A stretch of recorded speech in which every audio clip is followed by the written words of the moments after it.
जय हिंद जय भारत। इससे पहले हमने 2017 के 1 से लेके 15 तक क्वेश्चन का सॉल्यूशन देखा था। अब देखते हैं 16 से 30 तक के बीच के जो क्वेश्चन है उनका बारी बारी से सॉल्यूशन देखते हैं।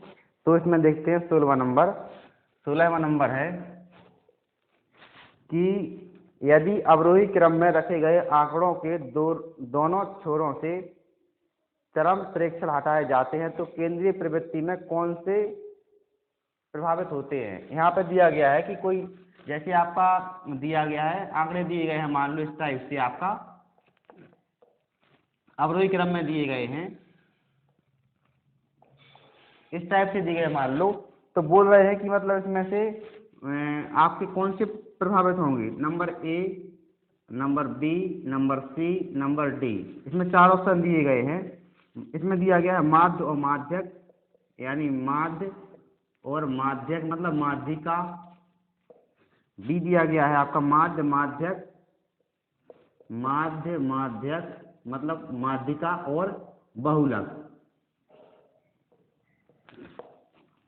और नंबर 3 दिया गया है माध्य और बहुलक, माध्य और बहुलक। और नंबर 4 दिया गया है बहुलक और माध्यक मतलब माध्यक और बहुलक।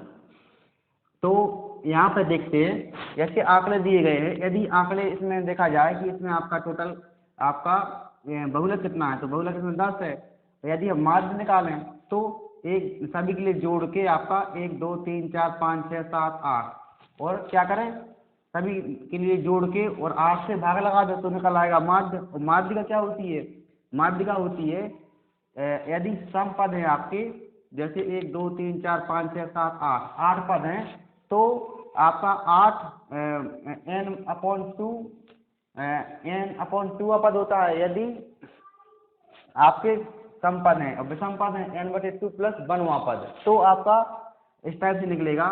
तो यदि हम पद हटा देते हैं, मान लिया 2 हमने पद हटा दिए, तो जो आपका माध्य है जो वो चेंज हो जाएगा और माध्यिका है वो भी चेंज हो जाएगी, क्योंकि 1 2 3 4 5 6 मान लिया 3 हटा दिए, तो आपका माध्यिका है जो आपकी वो यही निकल आएगी, क्योंकि माध्यिका होती है जो आपका बीच का पद होता है। तो यदि ना हटाते तो कुछ और माध्यिका होती, और माध्य जो माध्य की तरह से चेंज होगा। और बहुलक है, यदि हम इसमें देखें तो बहुलक 10 है यहाँ पे, क्योंकि जो कई बार आता है उसे बोलते हैं बहुलक, तो यहाँ पर बहुलक है आपका 10 हो जाएगा। यदि पद हटा देंगे तो आपका बहुलक चेंज हो जाएगा। तो ये तीनों चेंज होते हैं। यदि हम प्रेक्षण हटाते जाएं तो क्या होता है कि माध्य माध्यक बहुलक तीनों बदल जाते हैं। अगला देखते हैं 17 नंबर।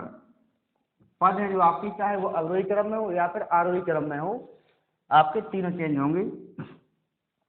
अगला दिया गया है कि किसी प्राकृतिक संख्या का प्रत्येक अंक या तो 3 या 4 है, यह संख्या 3 और 4 दोनों से विभाजित होती है, यानी कट जाती है 3 और 4 दोनों से, तो सबसे छोटी संख्या बताइए। पहला ऑप्शन दिया गया है 333, दूसरा ऑप्शन दिया गया है 444, तीसरा ऑप्शन दिया गया है 44 और चौथा ऑप्शन दिया गया है 4444। इसमें दिया गया है कि वो संख्या है जो आपकी 3 तथा 4 आपकी दोनों से करती है। तो इसके लिए देखते हैं हम, ये आपकी 3 3 6 का 9, ये केवल 3 से कटेगी, ये 4 से नहीं कटेगी, तो ये आपका नहीं हो सकता है। और यदि इसमें देखें हम कि 4 4 4, तो इसे देखें हम तो 3 का नियम ये होता है कि सभी के लिए जोड़ते हैं अपन, तो 4 4 8 4 12 12 है जो आपका 3 से कटता है, तो ये संख्या 3 से कटेगी। और आपके 4 4 4 लिखे हैं तो ये 4 से भी कटेगी, तो ये संख्या है जो ये 3 और 4 दोनों से कटेगी। और आपकी जितनी आपकी संख्याएं दी गई हैं इनमें सबसे छोटी भी है। अब इसके लिए भी देख सकते हैं अपन लोग, तो इसमें क्या है कि ये 3 से नहीं कटेगी, तो ये हो नहीं सकती है। अब इसे देखते हैं, अब चूंकि ये बड़ी संख्या है इससे और देखते हैं कि कटती है कि नहीं कटती है। 1 2 3 4, ये 4 से कटेगी। और 3 का नियम ये है कि 4 4 8 4 12 14 16, इसका जोड़ कितना है 16, तो 16 3 से नहीं कटता है, तो ये संख्या 3 से नहीं कट पाएगी। तो केवल आपकी ए वाली संख्या 3 से कटेगी, क्योंकि ये 4 से भी कटती है और 3 से भी कटती है। इसमें क्वेश्चन में दिया गया था आपका कि 3 और 4 दोनों से कटने वाली संख्या तथा इनमें सबसे छोटी। तो आपकी ये 3 से नहीं कट रही, ये सॉरी 4 से नहीं कट रही, ये 3 से नहीं कट रही है और ये भी 3 से नहीं कट रही है, तो 3 और 4 दोनों से कट रही है आपकी 444। अगला क्वेश्चन है कि पंचभुज के अंतःकोणों का योग बताइए। तो पंचभुज के अंतःकोणों का योग है जो आपका अंतःकोणों का योग, अंतःकोणों का योग, इसका फॉर्मूला होता है 2n-4 इंटू 90। अंतःकोणों का, यदि आपके लिए चाहिए त्रिभुज का, क्या चाहिए आपके लिए त्रिभुज का, तो त्रिभुज में क्या होता है, भुजाओं की संख्या होती है आपकी 3, तो यहाँ पर रख देंगे। तो 3 दूनी 6, 6 में से 4 कम कर दिया, 2 बचा, तो 2 गुणा 90 बराबर कितना होता है 180, तीनों कोणों का योग। यदि हमें चाहिए चतुर्भुज का, चतुर्भुज में आपके वर्ग है, आयत है इस टाइप से, तो n इक्वल टू होता है 4, यहाँ पे होगा आपका 4 दूनी 8, 8 में 4 कम कर दिया, बचा 4, और 4 गुणा 90 तो कितना होगा 9 चौके 36, 360 होता है इसका जोड़। इसी टाइप से हम देखें पंचभुज में, तो पंचभुज में क्या होता है कि यहाँ पर होता है n इक्वल टू 5, लगाएंगे फॉर्मूला 2n-4 इंटू 90, तो यहाँ पर कितना रखेंगे 5, तो 5 दूनी 10, 10 में से 4 कम कर दिया इंटू 90, तो यहाँ पे आपका बचा 6, 6 गुणा 90, 9 छक्के 54, 540। जो पंचभुज होता है, पंचभुज के आपके अंतःकोणों का योग कितना होता है, मतलब ये वाले कोण है जो आपके, इनका जोड़ होता है आपका 540। यदि पूछता है कि एक कोण का मान, तो क्या करेंगे, यदि एक कोण का मान चाहिए, एक कोण का मान, तो होता है फॉर्मूला आपका 2n-4 इंटू 90 अपॉन होता है n, मतलब भुजाओं की संख्या से भाग लगा देते हैं। तो यदि हम इसका एक कोण निकालेंगे यदि, तो एक कोण होगा आपका 540 अपॉन 5, तो 5 एकम 5 और 5 40, मतलब 108। तो आपका 108 108 सभी कोण होंगे। यदि ये कोण का मान पूछा है किसी भी त्रिभुज का, चाहे चतुर्भुज का, चाहे पंचभुज का, चाहे षष्ठभुज का, एक कोण का मान के लिए फॉर्मूला आपका ये 2n-4 इंटू 90 अपॉन n। यदि पूछा है सभी कोणों का योग अंतःकोणों का, तो होता है 2n-4 इंटू 90। अगला क्वेश्चन है कि एक खंभा का 4/7 भाग कीचड़ में धंसा है। एक खंभा है, 19 नंबर है,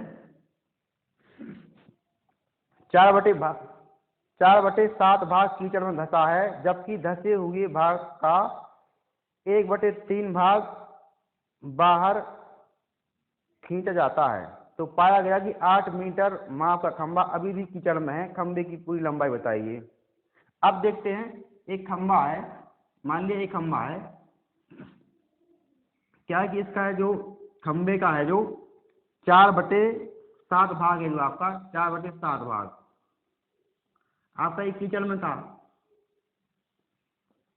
फिर क्या किया अपन लोगों ने, इसके लिए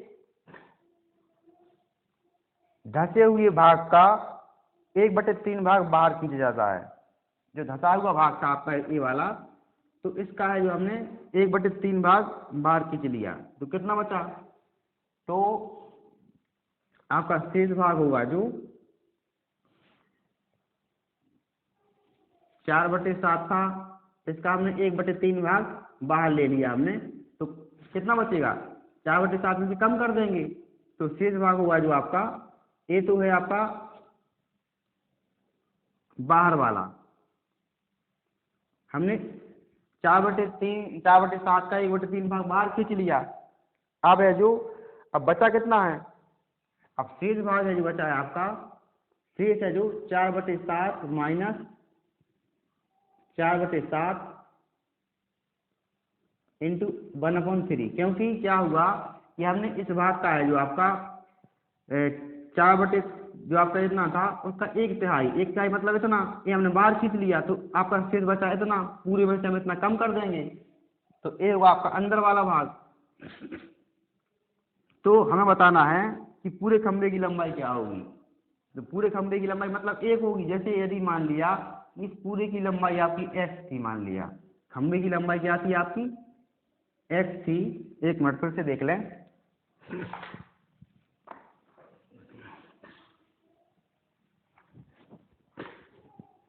आपका ये था आपका 19 नंबर। खंभे की लंबाई है जो माना कि हमने x थी, लंबाई है जो आपकी x थी। अब जो खंभे कीचड़ के अंदर थी वो थी आपकी 4/7। जो कीचड़ के अंदर थी वो 4/7 थी आपकी, 4/7 x। ये थी आपकी अंदर कीचड़ की।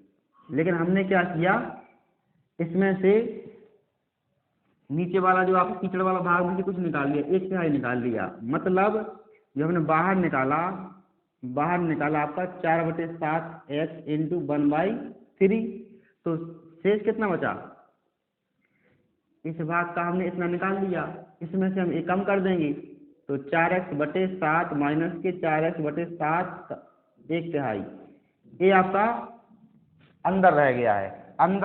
उसकी हमारे लिए क्या नाम लंबाई दी गई है, वो दी गई है कितना 8 मीटर। तो हमें बताना है कि x का मान क्या है, मतलब खंभे की कुल लंबाई कितनी है। तो क्या करेंगे हम 4x/7 यहाँ पे कॉमन ले लेंगे। तो यहाँ बचा आपका 1, यहाँ बचा माइनस के 1/3 बराबर 8। अब 4x/7 और गुणा यहाँ पे 3 एकम 3, 3 में से 1 गया 2, तो 2/3 बराबर 8। अब 4 एकम 4, 4 दूनी 8 और 2 एकम 2 आपका कट गया। अब गुणा कर देंगे 7 तिया 21, 21 एकम 21। तो x का मान कितना आ गया, x बराबर आ गया आपका 21 मीटर। तो पूरे खंभे की लंबाई है जो आपकी x बराबर कितना निकला आपका 21 मीटर, कितना 21 मीटर। तो इसमें हमने क्या किया कि कुल लंबाई मान ली x और 4/7 अंदर था, फिर 1/3 निकाल लिया हमने बाहर, 1/3 निकाल लिया बाहर, तो 2/3 बचा है जो आपका वो अंदर बचा है। तो 2/3 गुणा इसमें कर दिया हमने तब करके। तो फिर 4 दूनी 8, 2 एकम 2 आपका 7 से 21, आपका x बराबर आ गया 21। अब देखते हैं अगला क्वेश्चन 20 नंबर। तो 20 नंबर है जो आपका ए बी किसी काम को 12 दिन में करते हैं। ए और बी है जो आपका, ए करते हैं किसी काम को 12 दिन में, और बी और सी करते हैं उस काम के लिए, बी और सी करते हैं 15 दिन में, तो 1/15 है। और सी और ए करते हैं आपके उस काम को 20 दिन में, तो 1/20। तो बताना है कि ए अकेले उस काम को कितने दिन में पूरा करेगा। ए अकेला क्या करें, तीनों के लिए जोड़ दें तो ए और ए 2a, बी और बी 2b, सी और सी 2c, यानी 2a प्लस के बी प्लस के सी बराबर 1/12 प्लस 1/15 प्लस 1/20। यहाँ पे ले लिया लासा कितना 60 आ जाएगा। तो 12 पंचे 60 और 15 चौके 60 और 20 तिया 60 बराबर कितना होगा ये 5 4 9, 9 3 12, यानी 12/60, 12 एकम 12, 12 पंचे 60 बराबर 1/5। अब क्या करें कि हम निकालें a प्लस बी प्लस सी, मतलब तीनों का काम निकाल लें, तो 2 का इसमें गुणा हो जाएगा। तो यानी a प्लस के बी प्लस के सी बराबर 1/10। ये आपका तीनों का काम है। ये 10 कैसे हो गया, ये 2 था आपका, इसका गुणा कर दिया हमने इसमें, 2 पंचे 10। अब निकालना है ए का काम निकालना है। यदि हमें ए का निकालना है तो बी और सी का घटा देंगे, बी और सी का आता है 1/15। तो ए का निकालना है तो 1/10 में से हम घटा देंगे 1/15, क्योंकि ये बी और सी का काम है आपका। तो यहाँ पे 30 आ जाएगा लासा, 10 तिया 30 माइनस 15 दूनी 30 बराबर कितना आ गया, ए का काम आ गया आपका 1/30 यानी 30 दिन। तो वो काम ए 30 दिन में कर देगा। यहाँ पे दिया गया था कि ए और बी करता है काम के लिए 12 दिन में, बी और सी करता है 15 दिन में, सी और ए करता है 20 दिन में। तो ए का बताइए। हमने क्या किया, तीनों के लिए जोड़ दिया। तो आपके बायां पक्ष आपका बायां पक्ष और दायां पक्ष में दायां पक्ष जुड़ेगा, तो जोड़ दिया हमने। यहाँ पर आया आपका 1/5, 2 से मल्टीप्लाई कर दिया। तो ए प्लस बी प्लस सी तीनों का काम है, जो तीनों करते हैं उस काम के लिए 10 दिन में। तो हमें निकालना था कुल ए का काम। तो बी और सी का है जो आपका, वो हमने घटा दिया तो निकल आया आपका ए का काम, ए करेगा आपका उस काम को 30 दिन में करेगा। तो अब देखते हैं अगला सवाल, आपका 21 नंबर। 21 नंबर दिया गया है देखते हैं।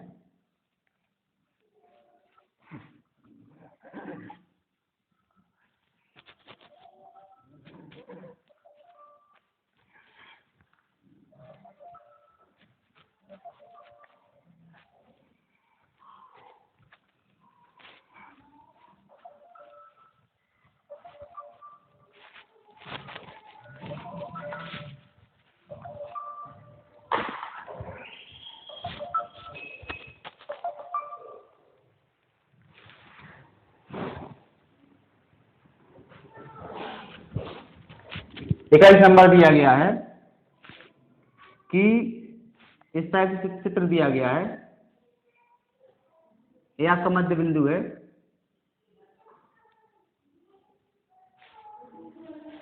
ए बी सी और डी ई एफ।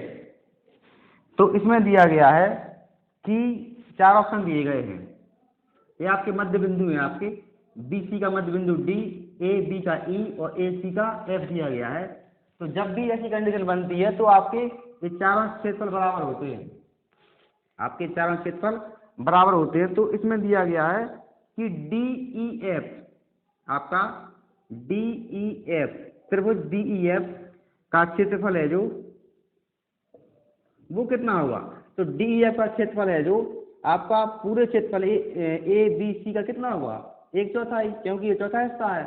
तो 1/4 इंटू त्रिभुज ए बी सी का क्षेत्रफल।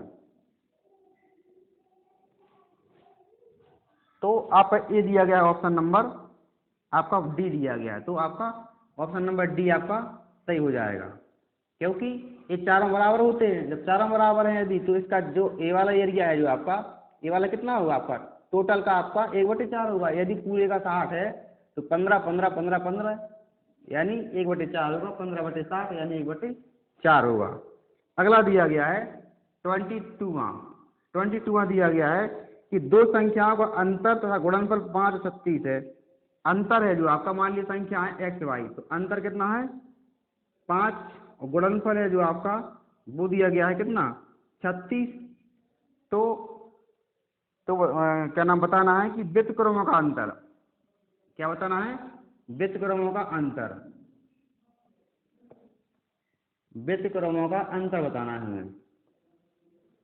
अब देखते हैं इसमें क्या करेंगे हम कि एक तो फॉर्मूला आपका उससे आप कर सकते हैं, या फिर यदि अपन लोग ऐसी संख्या मान लें कि इसका गुणा आपका कितना हो 36 हो, जैसे 12 × 3 = 36। लेकिन अंतर देखें तो अंतर आपका कितना है, अंतर में कितना है 8 का है, सॉरी 9 का है। हमको कितना का चाहिए 5 का।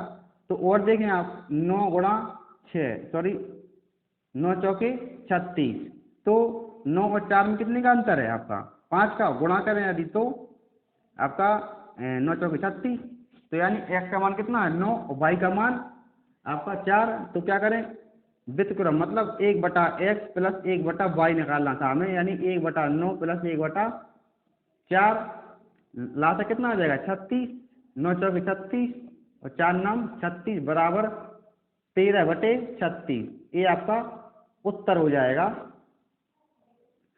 और यदि ये समझ में नहीं आ रहा है तो अपन लगाएंगे फॉर्मूला, लगाएंगे आपका x - y के होल स्क्वायर का बराबर क्या होता है x + y का होल स्क्वायर -4xy। इसमें रखेंगे मान x - y का और यहाँ पे xy का, उससे निकालेंगे x + y और फिर उसके लिए हम सॉल्व करेंगे। तो ये लंबा प्रोसेस है। अगला देखते हैं 23वां है कि 2 अंकीय संख्याओं का गुणनफल 6 है। यहाँ पे ऑप्शन देख लें सबसे पहले, आपका 16, दूसरा दिया गया है 35, तीसरा दिया गया है 43 और चौथा दिया गया है 23। तो 2 अंकीय संख्या के अंकों का गुणनफल 6 है, तो 6 गुणनफल 6 है। तो देखना आप यहाँ पे 5 तिया 15 ये हो नहीं सकता है, 4 तिया 12 ये हो नहीं सकता है। अब बचा आपका 2 ऑप्शन, एक पहला और चौथा। उस संख्या में 9 जोड़ने पर प्राप्त संख्या के अंकों के स्थान बदल जाते हैं। यदि 9 जोड़ दिया जाए, जैसे हम यदि इसमें 9 जोड़ दें तो कितना हो जाएगा आपका, ये हो जाएगा आपका 25, जो कि अंकों का स्थान नहीं बदला है। यदि इसमें जोड़ दें हम 9 तो कितना हो जाएगा 32। पहले 2 आपका आगे था, 2 पीछे हो गया, 3 पीछे था वो आगे हो गया, तो आपका ऑप्शन नंबर डी सही हो जाएगा। अगला देखते हैं 24वां है, किसी आयत चित्र में आयत की ऊंचाई दर्शाती है। कोई आयत चित्र इस टाइप से होता है, यहाँ पे होती है आवृत्ति। आयत चित्र में क्या होती है, आवृत्ति। और यहाँ पे इस टाइप से आयत चित्र होते हैं, यहाँ पे आपकी दूरी होती है, यहाँ पे टाइम होता है इस टाइप से। तो यहाँ पूछा गया है, उन्होंने पूछा है कि जो आयत है, जो आपका आयत चित्र में आयत की जो ऊंचाई है, ऊंचाई क्या बताती है, तो बताती है आप क्या बताती है उसकी, सॉरी यहाँ पे होती है आपकी बारंबारता। क्या होती है यहाँ पे होती है इसकी बारंबारता। और बारंबारता के लिए क्या बोलेंगे हम, आयत चित्र की जो आपकी लंबाई होती है यहाँ पे, वो होती है आपकी बारंबारता के लिए शो करती है कि वो संख्या कितनी बार आई है। जैसे इस टाइप से दिया रहता है, जो यहाँ पे संख्या दी गई है, मान लो यहाँ पे दिया गया है कि विद्यार्थियों की संख्या दी गई है, वो यहाँ पे दिया जाता है बारंबारता। तो जो बारंबारता होती है, इसकी लंबाई शो करती है बारंबारता के लिए। तो यहाँ पे आयत चित्र की लंबाई क्या शो करती है, बारंबारता के लिए। या इसी के लिए हम आवृत्ति भी बोलते हैं। क्या बोलते हैं, आवृत्ति मतलब बार बार आना, या इसी के लिए हम बोलते हैं बारंबारता। यहाँ पे क्योंकि आवृत्ति नहीं यहाँ पे दिया गया है, बारंबारता, तो यहाँ पे बारंबारता आपको लिखना पड़ेगा। अगला देखते हैं 25 नंबर है, जो एक रचनात्मक कक्षा में शिक्षकों को निम्न में से क्या नहीं करना चाहिए। तो यहाँ पे ऑप्शन, सबसे जो आपका उचित ऑप्शन है वो है विद्यार्थियों को सूत्र रचना के लिए कहना, मतलब रटने के लिए नहीं कहना चाहिए। ये आपका सही हो जाएगा। और अगला दिया गया है 26 नंबर दिया गया है कि 2 कोटि पूरक कोणों का अंतर 40 है, दोनों कोण होंगे। आपका यहाँ पे ऑप्शन नंबर दिया गया है ए 65 और 35, बी दिया गया है 70 30, और सी दिया गया है 25 और 65, और डी दिया गया है 70 110। अब चूंकि कोटि पूरक कोण होते हैं, जो कोटि पूरक कोणों का योग होता है आपका 90। अब यहाँ पे देखिए 100 हो रहा है, यहाँ पे 100 से ज्यादा हो रहा है। और यहाँ पे देखें यदि आप, तो कितना हो रहा है आपका, ए भी आपका ज्यादा हो रहा है, 65 और 35 कितना हो रहा है, 100 हो रहा है। तो आपको बचा ऑप्शन ए। आप यहाँ पे देखें 2 कोटि पूरक कोण है आपके, दोनों का जोड़ 90 है, और अंतर कितना है 40 है दोनों में, तो आपका ऑप्शन नंबर सी हो जाएगा। अब दिया गया है आपका 27 नंबर क्वेश्चन है, जो 1 2 1 0 1 2 1 2 1 0 1 2 1 0 1 1 2 1 0 1 2 12 से भाग देने पर क्या शेषफल आएगा। तो 12 से भाग लगाना है, तो 12 से भाग लगा देंगे। इसके लिए 12 एकम 12, यहाँ पे लगा देंगे 12 एकम 12, बचा 0 0। यहाँ पर अंक उतारा हमने 1 का, लेकिन नहीं जा रहा है, तो यहाँ पर 0 बढ़ा दिया, तो 0 लिख लिया हमने, फिर भी नहीं जा रहा है, तो 0, यहाँ 1, तो 12 22 से 72 के बाद से 96, कितना आएगा 96। यहाँ पे कितना बचा आपका 5, यहाँ पे 2, 12 चौके 48, कितना बचा शेष बचा आपका 4। एक ऑप्शन नंबर दिया गया आपका डी। पूछा गया था 12 से भाग लगाने पे कितना शेष रहेगा, तो ये रहेगा आपका 4। अब देखते हैं 28 नंबर है, जो ये है कि विद्यार्थियों में निम्न में से क्या आंकना चाहिए। तो इसमें जो सबसे उचित ऑप्शन है अवधारणा ना समझने पर भी प्रश्न ना पूछने की प्रवृत्ति, कि अवधारणा जो पढ़ा रहा है टीचर, कोई भी अवधारणा यदि उसे समझ में नहीं आ रही है तब भी वह नहीं पूछ रहा है। तो आपका ऑप्शन नंबर डी, इसका हो जाएगा आपका डी। 29 नंबर है जो अधिकतम और न्यूनतम प्रेक्षण का अंतर, ये होता है परिसर। इससे पहले ही बताया गया था कि आपका अधिकतम और न्यूनतम का अंतर होता है, उसे बोलते हैं रेंज या परिसर। सबसे छोटी आभास संख्या, सबसे छोटी आभास संख्या कौन सी होती है? वो होती है 2 आपकी, होती है आपकी 2, या अभाज्य के लिए बोलते हैं रूट संख्या या फिर प्राइम नंबर। तो सबसे छोटी होती है आपकी 2। तो इसमें हमने लास्ट आपके 15 क्वेश्चन देखे 2017 ईपीटेट के सेट के। अब नेक्स्ट चैप्टर में या फिर नेक्स्ट लेक्चर में हम देखेंगे अगला कोई पेपर उठाएंगे 2018 का। तब तक के लिए बहुत बहुत धन्यवाद।